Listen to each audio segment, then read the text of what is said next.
David Horowitz, CEO, co-founder of Retrium. You guys have a great reputation for continuous improvement and retrospectives. Why don't you tell us about yourself and your company?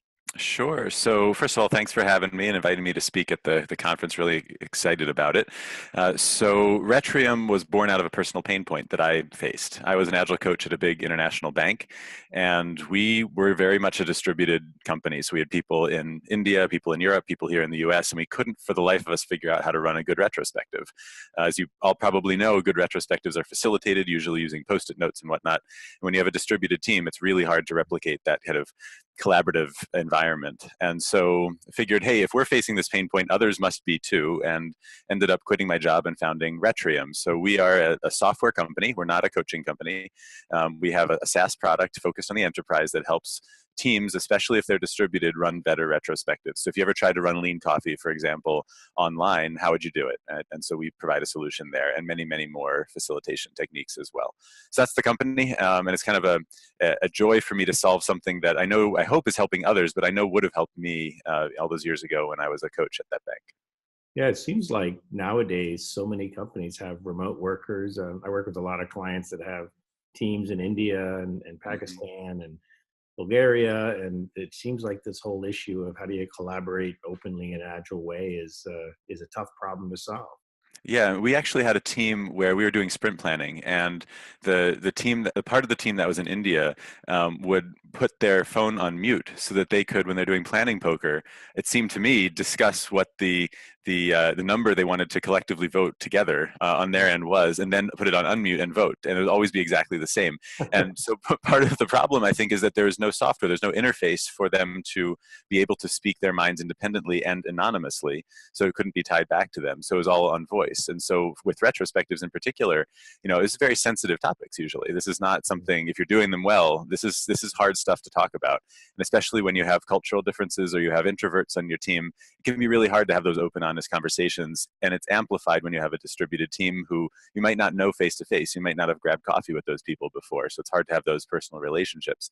So the software tries to eliminate some of those problems by enabling anonymous feedback and feedback in a fun, interactive way. So it's not the same conference call that cuts out and can you hear me and all this the standard problems that we all know happen on those calls. We try to kind of get rid of some of those issues through the software. Very cool. It sounds like you've really thought this through pretty completely.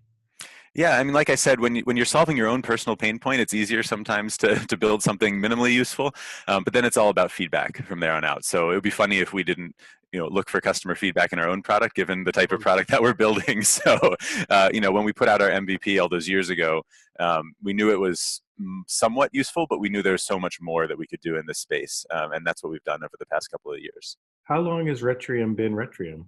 About 3 years now. Well, good for you. That's excellent. Yeah. Good. Well, I wish you luck with that. That sounds like a terrific opportunity for companies to really accelerate their agile adoption. Thank you. Yeah. So good. So you're going to be one of our lightning speakers at the Agile Leadership Summit or the Agile Leadership Camp, and the camp is an opportunity for new and experienced agile leaders to come together and learn from experts like you. So what are you going to talk about? Yeah. So there is a new trend in the Agile world that takes Agile out of just the software space and tries to apply Agile to the business as a whole. And so we're calling it business agility. And there are a lot of theories, a lot of questions about, well, how do you enable actual business agility in your company? And one of the things that I find most useful when thinking through that problem is, well, what is the primary driver of business agility? What is the big catalyst there? And what comes to mind pretty immediately, for me at least, is employee engagement. In other words, if your employees aren't engaged, it kind of doesn't matter what type of setups, what processes you're following, whether you're doing SAFe or something else. None of that matters if you don't have an engaged employee base. And so then you might ask yourself then, well, how do you get an engaged set of employees? And since we're all knowledge workers, it's not about necessarily the extra dollar on our paycheck, though we all appreciate that. That doesn't actually drive engagement, nor does things like a free lunch or massages at work or all of the the nice benefits that right. I mean, all those things are nice and they have value and we appreciate them. But when you stop and think about it, do they drive engagement? And I think the answer there is no. So the question is, what does drive engagement? So I'm going to be talking a little bit about this hidden connection between good retrospectives, I mean, the kind that few of us actually run, but the ones that we all dream of running, and their impact on giving teams and employees a voice in your company, and how that relates up the value chain to engagement and back to business agility.